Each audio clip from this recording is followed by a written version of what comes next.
Welcome back, everybody. I'm BigMacDavis here, and this is Episode 2, Level 9, Overlord of Duke Nukem 3D.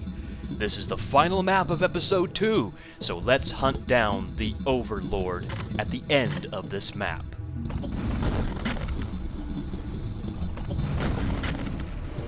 So there are 3 octobrains down here underwater.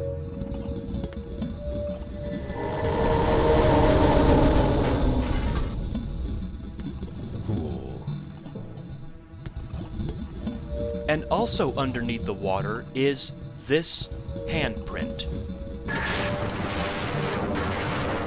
And that will open up a non-secret area with an atomic health, so grab that if you need it. Also what's down here is this tube. There is a force field, but we can come through on the other side later on. Alright, let's emerge.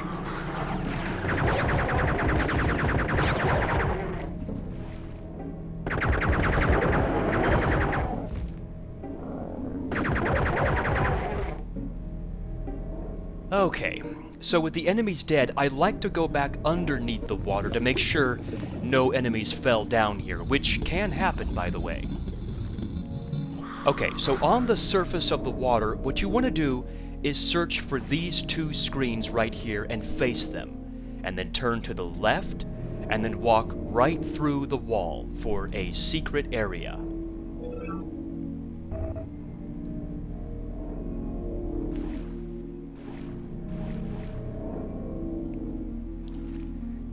Now, about this vent. What you can do is use the jetpack to get up there, but you're not supposed to do that. We'll come through on the other side. Same thing for this door to the left of the vent. We'll come through on the other side. Who wants some? These 4 switches, we'll press the left one, the 3rd one, and the 4th one. And that will lower down the pillar in the center of the area to where we can jump to it. Well, without failing, that is, of course. And we'll grab a freezer. Now, what we're going to do is step onto the rotating area. That will open up a secret area on the other side of the pillar, right across from the freezer. But you must be quick. It is on a timer.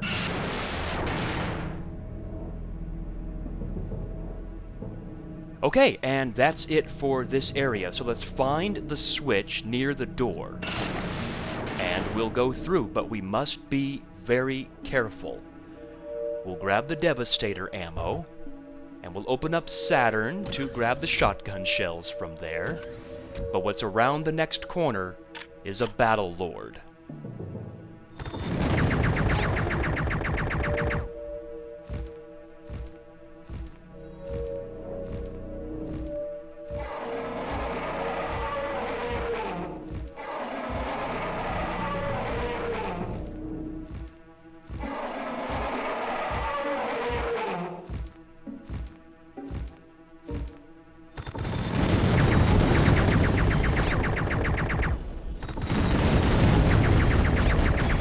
Oh my gosh, he blew up the canisters right next to him. How stupid is he?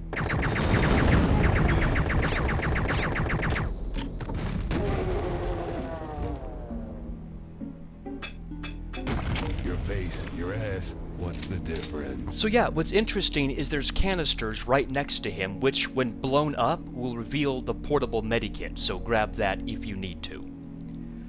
Alright, and we will continue through. Now from here, what I'd like to do is snipe off all the enemies that I see. Yes, that's right, including all the Slimers that are up there as well.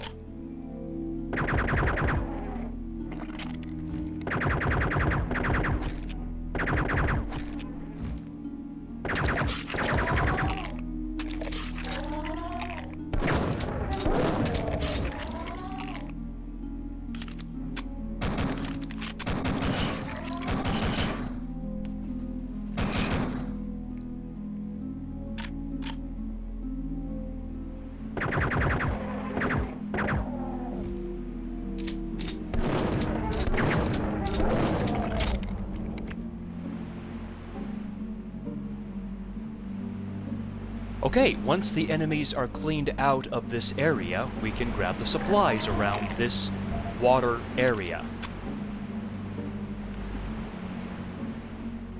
And that's cool, isn't it, when a Slimer eats a dead enemy like that? Okay, so about the water area, what you can do is go underneath the water.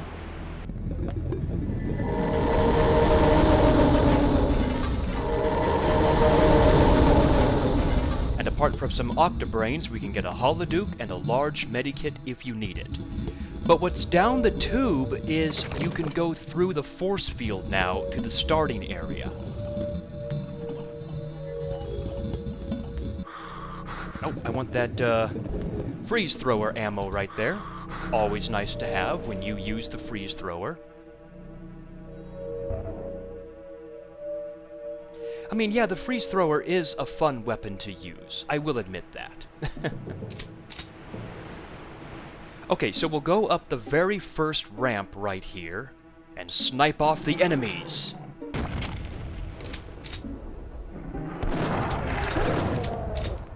Now, we're going to backtrack down the first ramp and lay a pipe bomb on the ramp.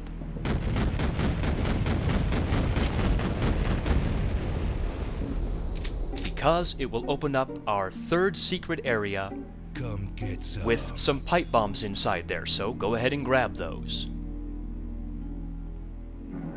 Now from here, once again, yep, we're going to snipe off the enemies. And there will be quite a few of them, including some more Slimers. Well, gotta... Oh, well, okay, thank you there, Slimer, for taking care of that, trooper for me. Okay, good, the babe didn't, explode by that pipe bomb. Now, what's interesting about the Slimers, and thanks to some comments, I was able to figure this thing out.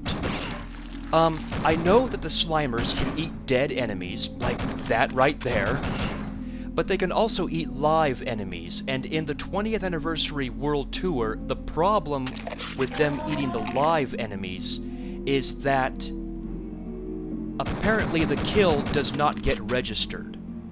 So the enemy will still be alive in the map, even though the Slimer ate it. It's probably why in Fusion Station I was not able to achieve 100%. The Slimers must have eaten them. But regardless, behind the babe you can see some armor protruding. Now what you can do is you can ram the babe with Duke's body and grab the armor. Sorry about that, babe. Okay, so we'll drop down to the lower level.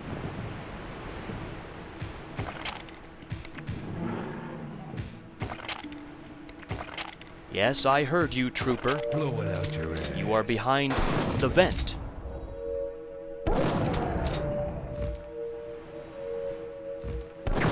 Oh my gosh. Okay, so when you approach the vent, apparently, it will spawn these 3 enforcers. So yeah, make sure that all 3 of them die. And then behind this babe is some scuba gear, so like before, use Duke to ram the babe. Oh yeah. Now about this waterfall right here, if you try to run inside the waterfall, nothing happens. What you have to do is jump inside the waterfall and you will get a non-secret area with an atomic health. Very nice to have, especially since I needed it. Now inside the vent is a force field. We can't go through there just yet.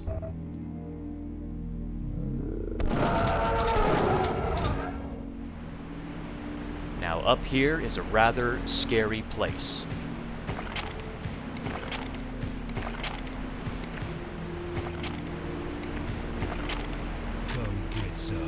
Because we see some dead astronauts right here and some hanging babes. Never a good thing to see that. So we'll press the switch behind the babe, and that will actually open up the force field inside the vent. So we can now go through.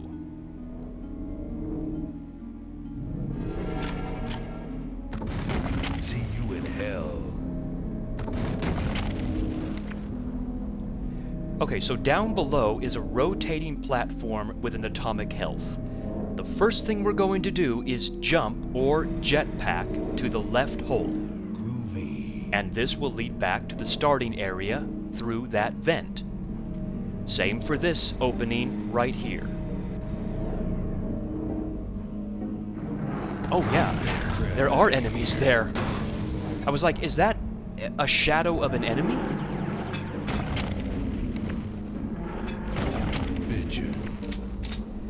Okay, so inside this room down here, we can get some supplies if we need it.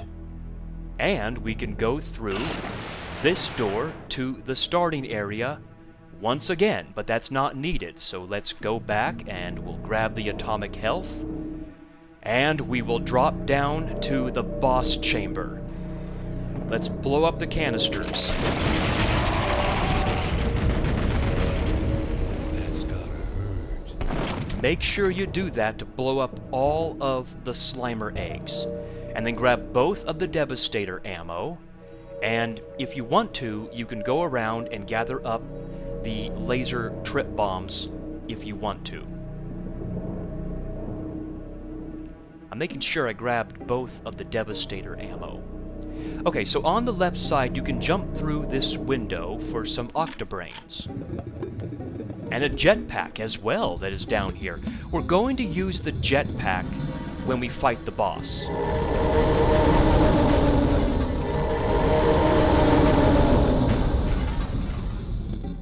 And a Devastator weapon. Make sure to grab that.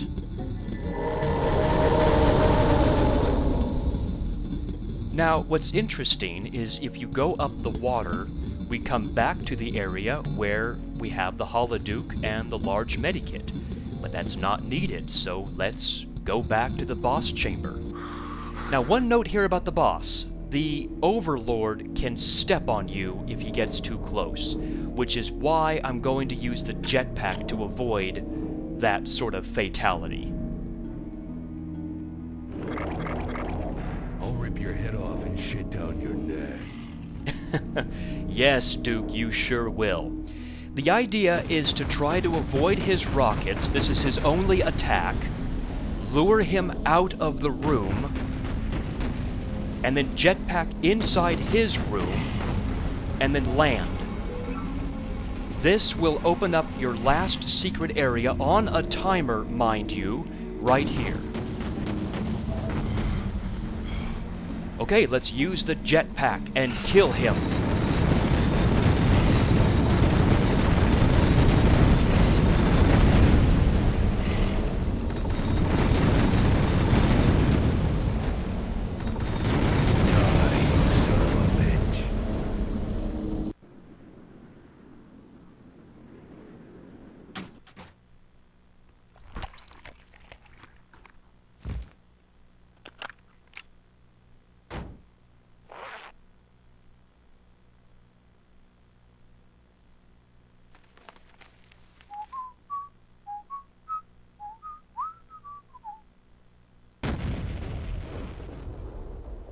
Duke cracked his knuckles and smirked. I need a stiff drink, a shower, and a soft-skinned belly to lie my head on. A nearby monitor flickered on, and an incredibly ugly face spoke in ominous message. The Moon Assault Overlord has been defeated, as was our Battlelord on Earth. But while Duke Nukem has been distracted, our main attack wave has begun its final assault on Earth. We shall obliterate all resistance. Guess again, freak show, Duke growled. Duke's coming back to town, and the last thing that's going to go through your mind before you die is my size 13 boot. Duke always keeps his promises. Because, like he told the Overlord, he is going to rip his head off and shit down his neck. And that's exactly what Duke Nukem did to the Overlord. So when Duke says that he's going to put his size 13 boot through the Episode 3 boss, you better believe he is telling the truth. Anyway, about this map, Overlord, I don't know. I find this map incredibly easy comparative to the Abyss from Episode 1, especially when it comes down to the boss fight. The Overlord, if you just use the jetpack, and you have the ability to strafe around his rockets, he is very easy to defeat. He is not a hit-scan enemy like with the Battlelord from Episode 1. Of course, the Battlelord had his bombs as well, but the Overlord just has one attack, a volley of rockets, and if you can just go around in a circle around him, a circle around the Overlord, he literally will die to one full bastion of Devastator ammo. And if you run out of that, you have the RPG as well to finish him off with. Just don't land on the ground, otherwise he will step on you because he is very, very quick. And the jetpack, you can actually run faster, not run faster, but you can fly faster than you can run, which is why I use the jetpack predominantly in that area. The last secret is very annoying to get. You have to go inside his room where he starts, land on the ground, and then fly out and go in the timed secret area. But anyways, a really enjoyable episode. A lot of the maps were fun. Couple maps are okay, and one or two maps was, you know, just okay. But now we're going to enter my favorite episode of the entire game, Episode 3. So until next time, I'm BigMacDavis, and I'll see you guys then. Take care, everybody.